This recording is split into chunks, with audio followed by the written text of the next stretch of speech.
Assalamualaikum warahmatullahi wabarakatuh. Salam wake, kami sukses, Anda pasti sukses. Good job.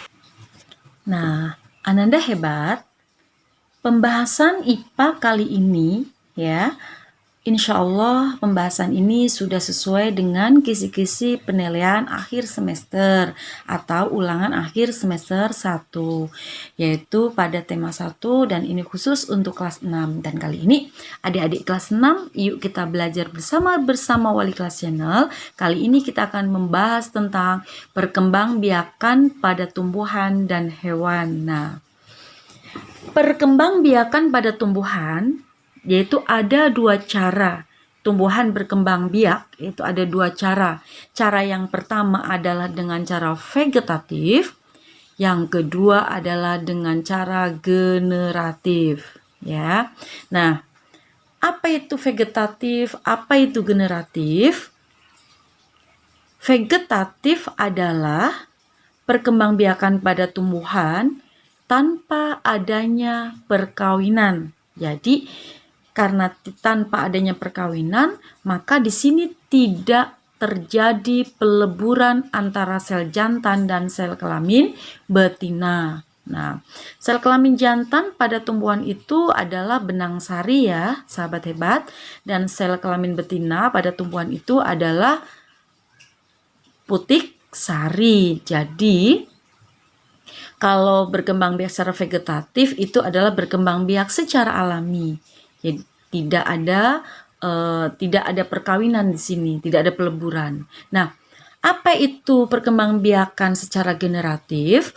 Kalau generatif berarti kebalikannya dari vegetatif. Kalau vegetatif tanpa adanya perkawinan, maka kebalikan dari vegetatif adalah generatif itu berkembang biak dengan adanya perkawinan. Berarti di sini ada peleburan sel kelamin jantan dan sel kelamin betina, atau jatuhnya adanya penyerbukan ya, yaitu proses jatuhnya benang sari di atas kepala putik. Nah, ini adalah perkembangbiakan pada tumbuhan, yaitu ada dua cara, vegetatif dan generatif. Nah, kita kembali kepada perkembangbiakan secara vegetatif. Perkembangbiakan secara vegetatif itu ada dua cara juga. Yang pertama secara alami, ya. Kalau alami berarti dengan sendirinya ya, tumbuh dengan sendirinya. Kalau yang kedua adalah dengan cara dibantu oleh manusia, yaitu dengan cara buatan ya. Nah, sekarang contoh untuk perkembangbiakan vegetatif yang secara alami. Di sini ada sedikit contoh ya dari Wali Kelas Channel. Nanti Anda semua bisa mencari contoh-contoh yang lain. Nah, di sini adalah ada yang dengan cara bertunas. Contohnya adalah pohon pisang dan tumbuhan suji. Yang kedua ada umbi lapis. Contohnya ada bawang putih, ada bawang merah, dan juga ada bawang bombay. Yang ketiga, berkembang biak alami dengan umbi batang. Contohnya, kentang. Ada lagi, ubi jalar. Yang keempat, umbi akar. Contohnya, wortel, lobak, dan singkong. Yang kelima, dengan cara geragi.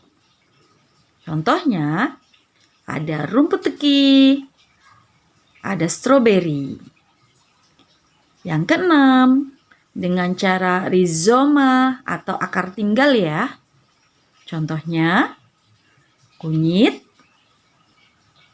jahe, lengkuas, kencur, dan temulawak. Berikutnya adalah berkembang biak alami dengan spora. Contohnya pada lumut dan tanaman paku atau paku sarang burung juga ya. Nah, itu ya Ananda hebat. yang berkembang biak secara alami. Yang kedua adalah berkembang biak vegetatif yang dengan cara buatan yang dibantu oleh manusia. Prosesnya adalah membutuhkan bantuan manusia. Yang pertama adalah dengan cara cangkok. Contohnya pohon rambutan, mangga, jambu air, dan sebagainya. Yang kedua, ada stek batang. Contohnya, singkong dan bunga sepatu. Yang ketiga, ada stek daun. Contohnya, cocor bebek. Kemudian ada begonia. Yang keempat, merunduk.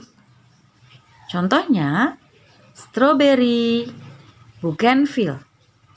Yang kelima, secara ditempel atau okulasi.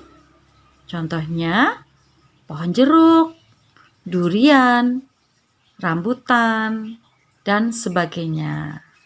Nah, itu adik-adik kelas 6 perkembangbiakan vegetatif secara alami dan buatan.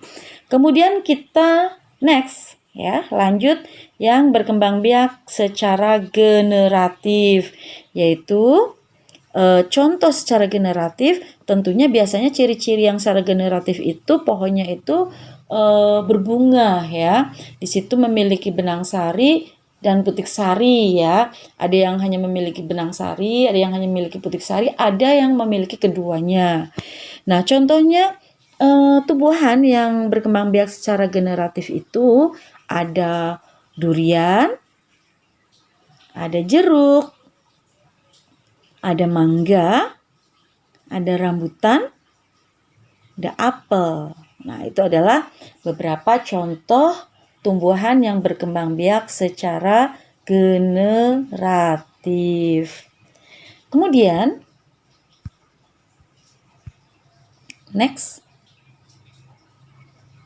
Nah, perkembangbiakan pada hewan. Ada 3 cara hewan berkembang biak. Yang pertama dengan cara ovipar, yaitu bertelur. Kalau biar kita mudah mengingat ya, O itu bentuknya bulat. Telur itu juga bentuknya bulat. Berarti kalau dengan cara bertelur adalah ovipar. Yang kedua, dengan cara vivipar, yaitu dengan cara melahirkan.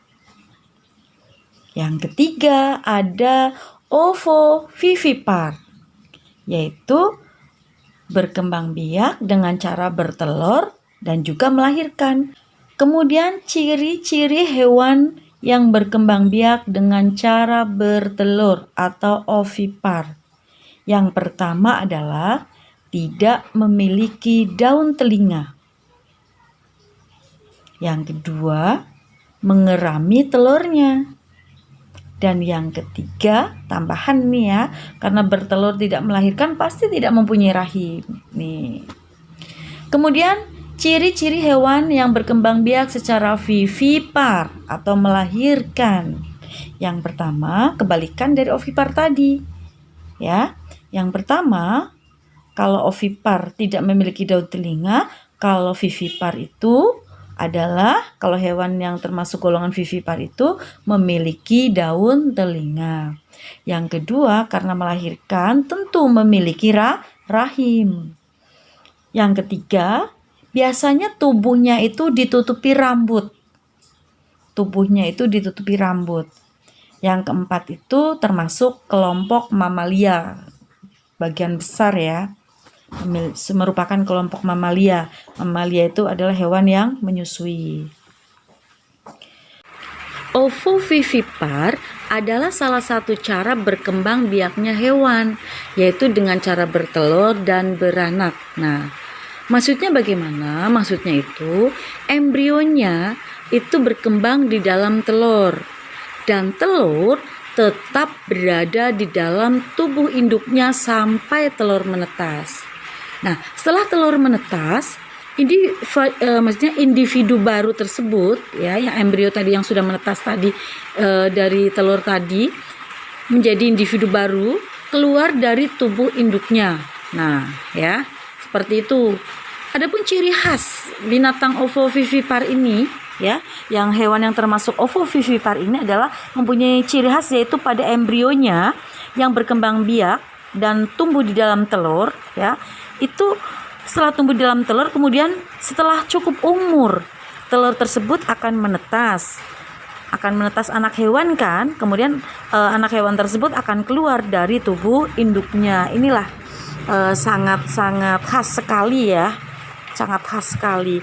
Namun embrio yang di dalam telur itu makanannya itu tidak didapat dari induknya, tetap ya didapatkan dari telur tersebut, cadangan makanan yang ada dalam telur tersebut. Jadi bukan dari tubuh induknya. Adapun ciri-cirinya ya, hewan yang termasuk ovovivipar, ciri-ciri yang pertama adalah memiliki embrio yang mampu berkembang menjadi cangkang telur dalam tubuh induk ya. Jadi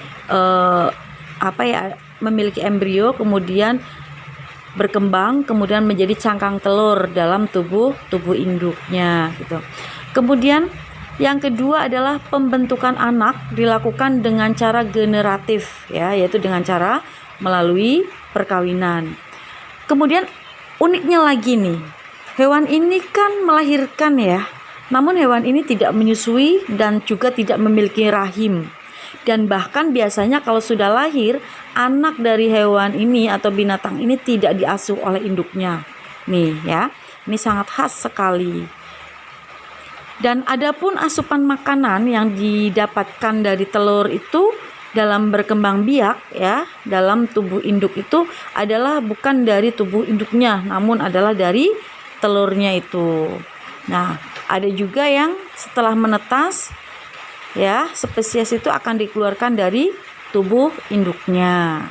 Kemudian contoh dari hewan yang berkembang biak secara ovipar.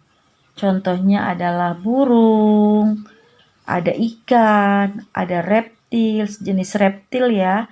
Kemudian ada katak. Nah, atau hewan-hewan amfibi gitu. Kemudian contoh hewan yang berkembang biak secara melahirkan.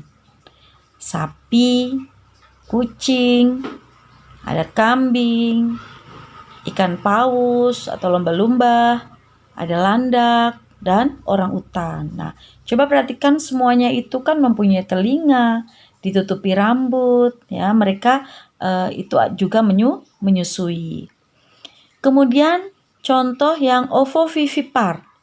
Ada ikan hiu, ada kuda laut, ada platypus, dan ada ikan pari. Iya, demikian Ananda semua ya pembelajaran pada hari ini. Dan jangan lupa untuk yang belum sempat menonton video pembahasan yang IPA perkembangbiakan hewan, silakan kalian bisa menonton videonya ya pada thumbnail yang ini yang saya cantumkan di layar ini. Judulnya IPA kelas 6 perkembangbiakan hewan tema 1 sub tema 2. Baik, terima kasih, kurang lebihnya mohon maaf.